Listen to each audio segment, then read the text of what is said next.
qui nous avait plu dans les premières idées quand elles se sont mises en place, c'était vraiment que l'histoire, par un simple élément, allait finalement pouvoir nous permettre de challenger tous les aspects liés à une architecture qui sont finalement son usage, le rapport de cette architecture à la ville, le rapport de cette architecture aux ressources énergétiques, le rapport de cette architecture au climat. Tout ça se traduit aujourd'hui presque par une fenêtre, en fait, à partir de laquelle toute l'histoire se construit.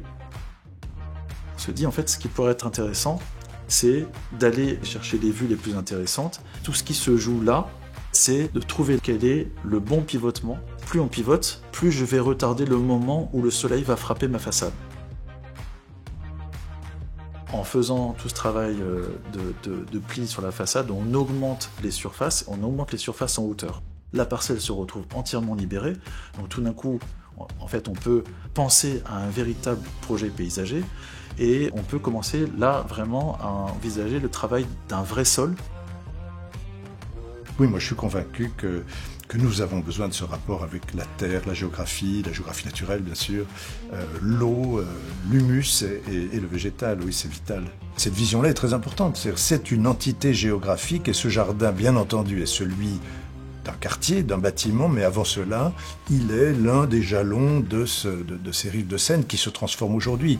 Enfin, ça démultiplie l'espace, ça démultiplie les lieux, ça donne une profondeur, c'est une sorte d'ailleurs, et ça, je pense que ça change beaucoup la perception de ce quartier. Et donc le fait de planter, de désimperméabiliser n'est pas neutre, c'est vraiment le levier le plus puissant pour adapter nos villes au réchauffement climatique.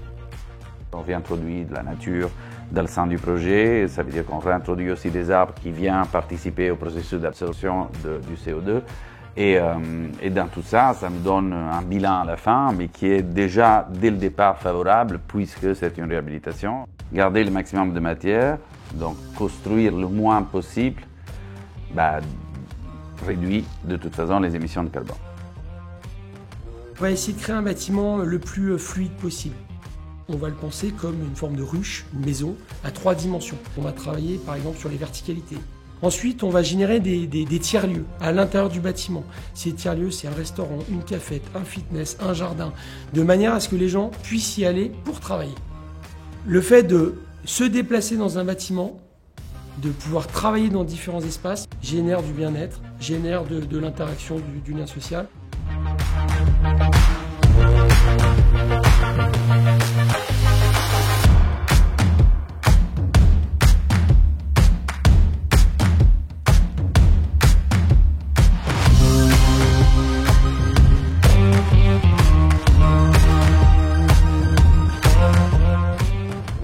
Je pense qu'il ne faut pas se dire que demain, il n'y aura plus qu'une seule mobilité. En revanche, ce qui est très intéressant, c'est l'hybridation des mobilités.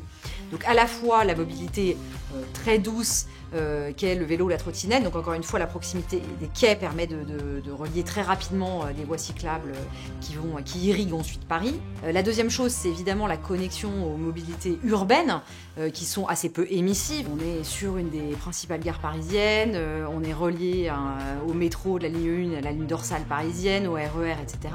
Cet immeuble, de par sa localisation, permet une accessibilité facile.